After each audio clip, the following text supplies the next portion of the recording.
Thank you for inviting me. Could you tell us a little bit about yourself? Who are you and what are you focusing on? Yeah, we are now in the radio studios of the University of Applied Science in Amsterdam. I used to work here in this building also, but now I moved to Maastricht and I'm a lecturer there in, you could say, kind of cultural media, technology and design sociology. So I'm teaching there a kind of a new method to design for the new world, you could say. And I'm also, well, I used to be a journalist, but I have an enormous lack of time. Okay. So I haven't written a piece in years, I believe. Well, sometimes I write something, but it's not really journalism anymore. It's just more essays. You are also a lecturer at a digital design school, I believe. Or am I saying it correct?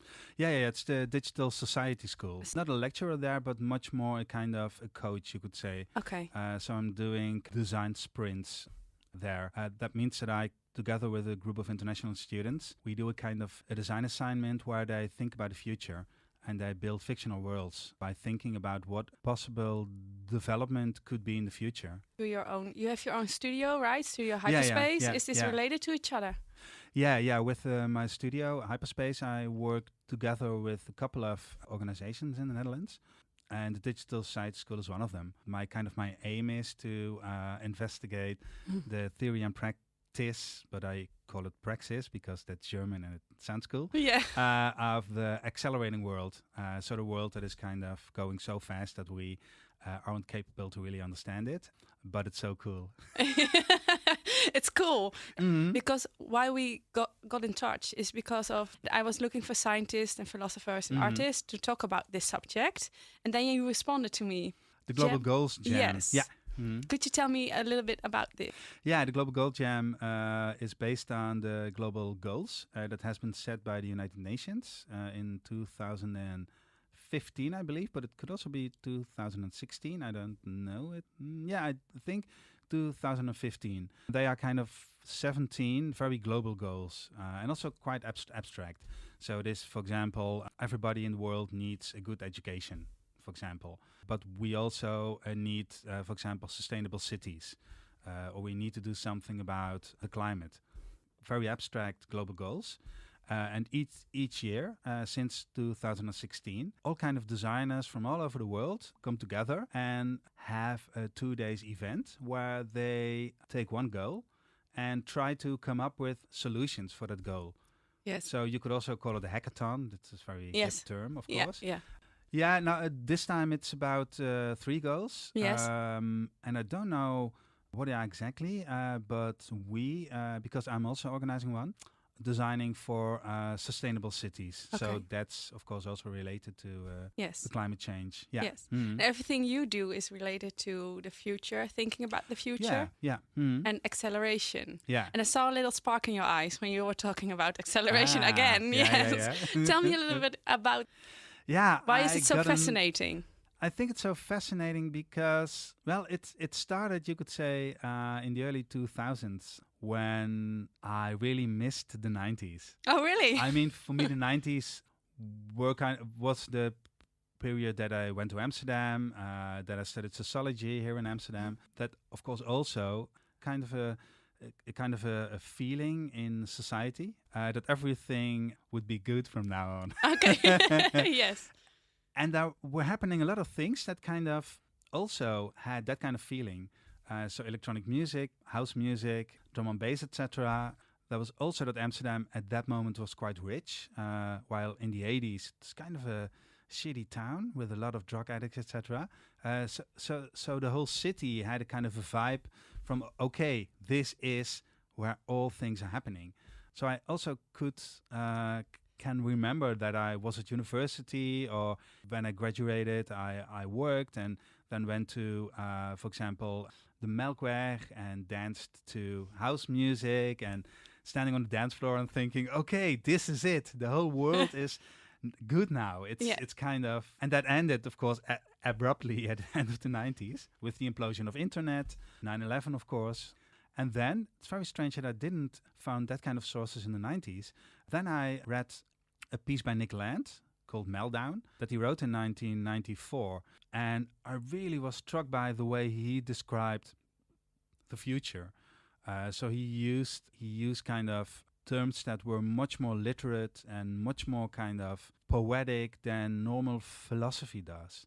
Can you give us an example of a term he uses? For example, he uses, I believe, the term narco-capitalism in the China syndicate, that kind of stuff. Yeah. It's really cool.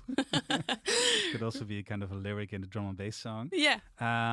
So I was really struck by the way he talked about where the future was going. So I dove into the idea of accelerationism, and that brought me kind of back to the 1990s, where Nick Land and Sadie Plant, another philosopher, founded their own school at the University of Warwick. It was called the CCIU, the Cybernetic Culture Research Unit. And they were mixing everything.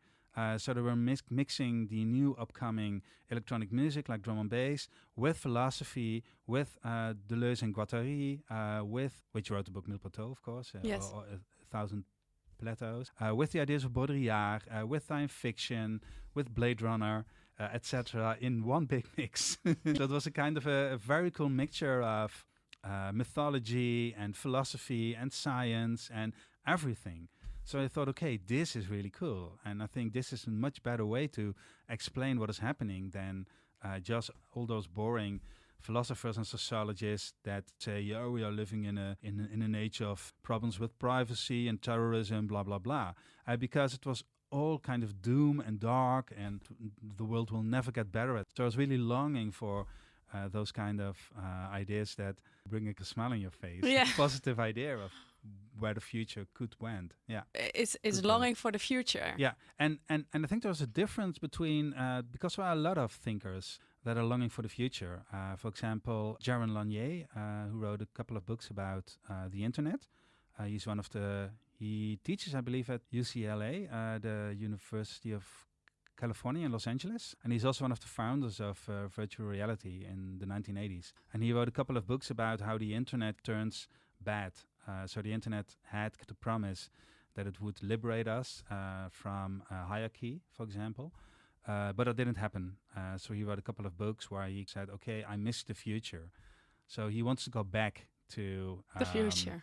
Well, that's interesting because I don't think he wants to go back to the future. He wants to go back to the time when there still was belief in the future.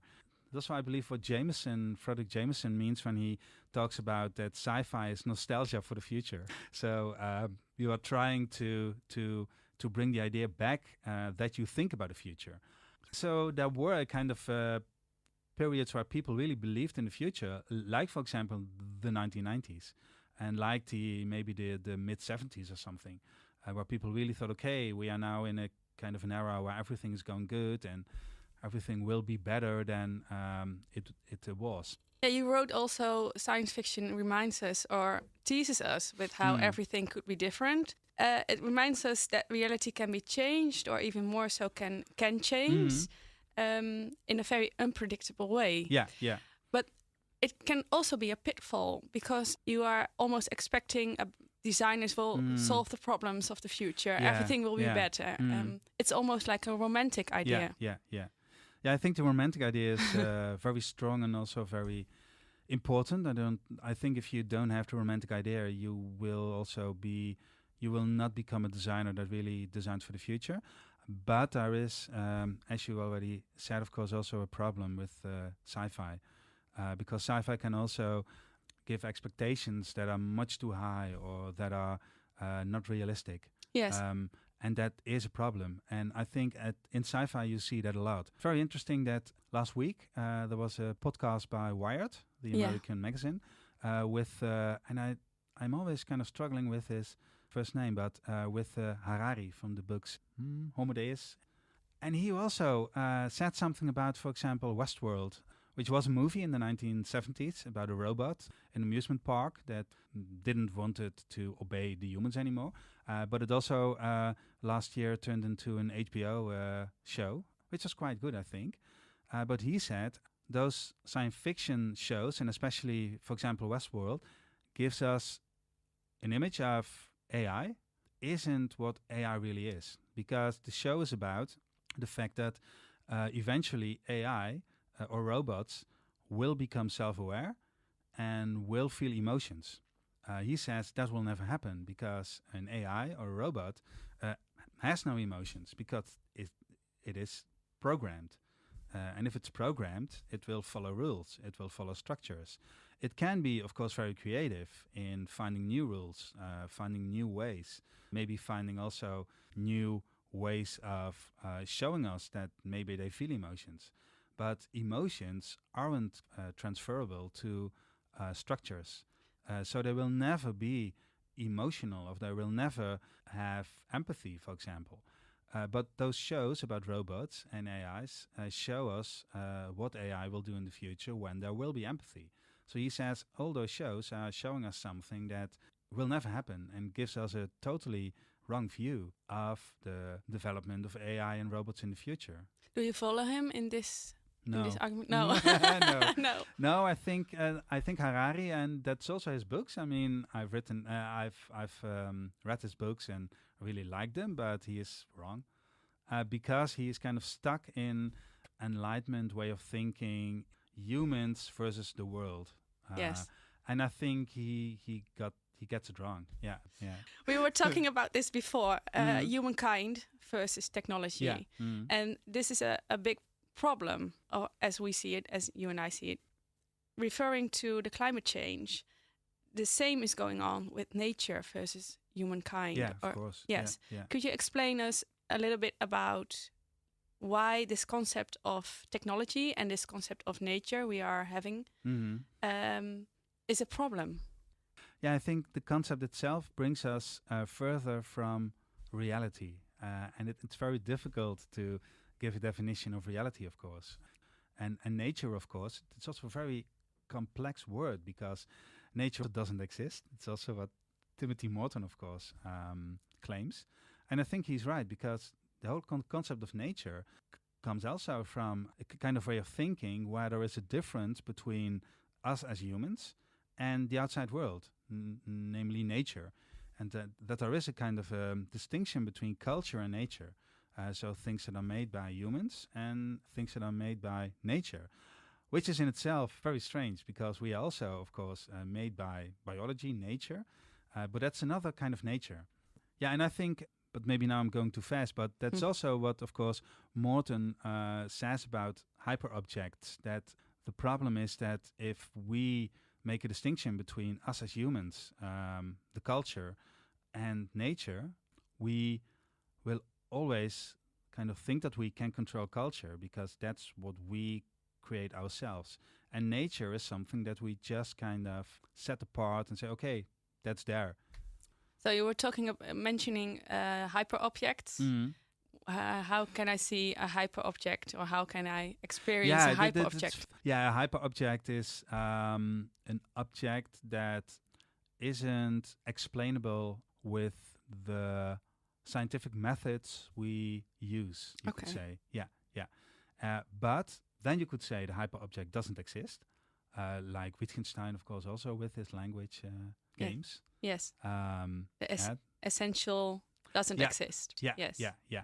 But the problem is we feel that the hyperobject is there because the hyperobject really changes our way of life. What's an example of an hyperobject? For example, the climate. Climate change. Yeah, climate change. So we had, I think, maybe 2 centuries of kind of coming up with all kinds of abstract models without, of course, the climate interfering with it. And we also didn't feel that climate was something that we should care about. But the last kind of 50 years, the climate, you could say, if you would say that the climate is really something that exists, the climate has shown us that it exists because there are a lot of things happening. So it's accelerating, everything is speeding up. Yeah. We become aware of hyperobjects. Can I put it like this? Yeah, it's very interesting because if you would kind of explain it from the more enlightenment way of thinking, then we would become aware of hyperobjects. Yeah. If you would use kind of the object-oriented ontological way of thinking, then the hyperobject and us become aware of each other. Yeah, okay. And because there the hyper object really exists and is also a kind of an entity with an intrinsic value in Okay. it. Yeah.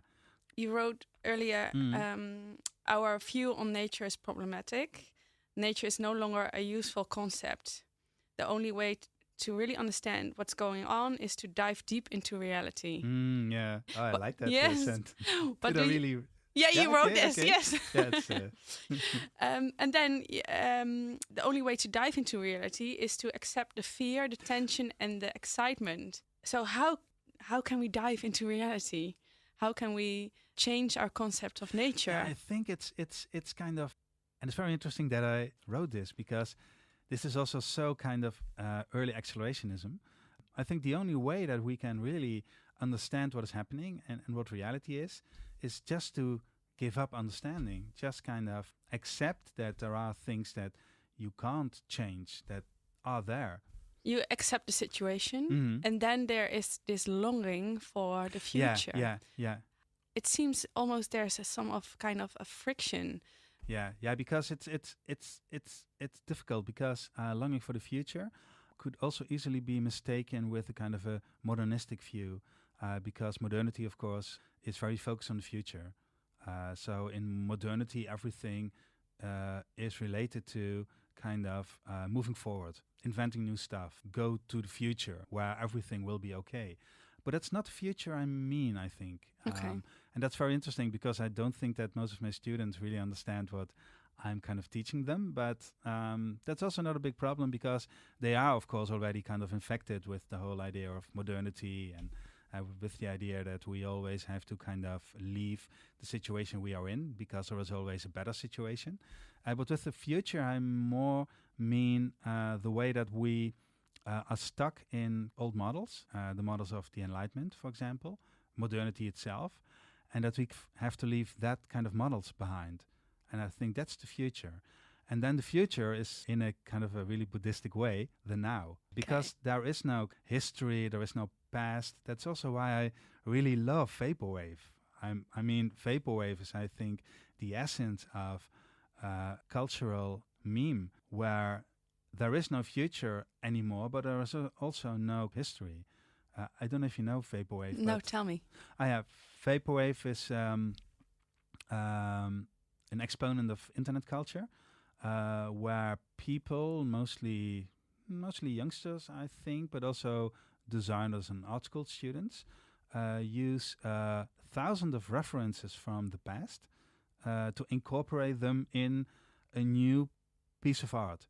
And the piece of art itself, the references are not visible anymore. I mean, they are visible, but you cannot relate all those kind of references back to where they came from. And what they also do is through the mixture and the blend of all those influences, and also when it is, for example, when music is, for example, used, they kind of slow it down. So it also doesn't sound like music that has already been made. So you get a kind of a new cultural object that doesn't sound like the future, because sometimes you hear fragments from the past, but it's also not the past.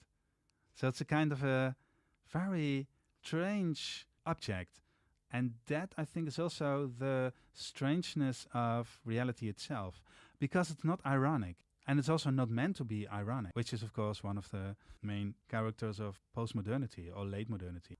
Because in late modernity, there are no real stories anymore to give meaning. And a way to give very brief meaning to your life is to ironically go back to, for example, the past and take something from the past and try to change it so that's nice for the now. The internet is continue referring to the past. Yeah. Does it help to give meaning? No. I I the think opposite. Well, it helps, of course, to give meaning, but it doesn't give kind of real meaning. It's much more the meaning that Baudrillard, I think also refers to. It's a kind of a pastiche way to give meaning, because at the moment there are things happening that are not worthy enough to mention, or there is even nothing happening. I remember sitting in this building at the 4th floor, I believe, on the couch with Geert Loving. the professor internet here, and that we were kind of just looking around and saying nothing, and that Geert says, okay, damn, nothing is happening. And he didn't meant that was nothing happening in the room, but that there is really nothing happening in the world. The only thing that happens is there is a new iPhone, or there is a new kind of computer. Somebody dug up a kind of a VR application, and there's nothing really kind of happening that gives you the idea that life is exciting. There are things that will change the world as it is at the moment. It looks like there's happening so much that it's really kind of overwhelming. Yeah, so nothing is for real meaning. Yeah. Is that the kind of feeling you? Yeah, because it's only kind of it's no meaning because it's only information. So the only thing you do when you buy a new iPhone is consuming the informational aspects of the iPhone, because you already had the iPhone. I mean, the best iPhone ever invented, and I think the only that is really worthwhile is the first one, because the first one was really something new. And all those iPhones after that are just kind of replicas of what already is. Mm-hmm. But I have to say, that was 8 years ago. And at the moment, you can really see that the whole world is shifting, going on a lot. And that's very interesting. Now we are in the middle of a lot of very interesting changes. Yeah, okay. Yeah. What are the major changes, in your opinion, right now? What is happening? Yeah, I think the most important change is the implosion of hierarchy. And technologies like, for example, the internet or the World Wide Web are, of course, very important there because they kind of relate all the people with each other instead of that you need organizations or hierarchies who do stuff. Is it a form of new activism? No, I don't think it's really activism. It's much more just doing what you do. So activism is mostly kind of vibe that it's always against something. And I don't think that's the case. Let's take a little break. Okay. Well, thanks.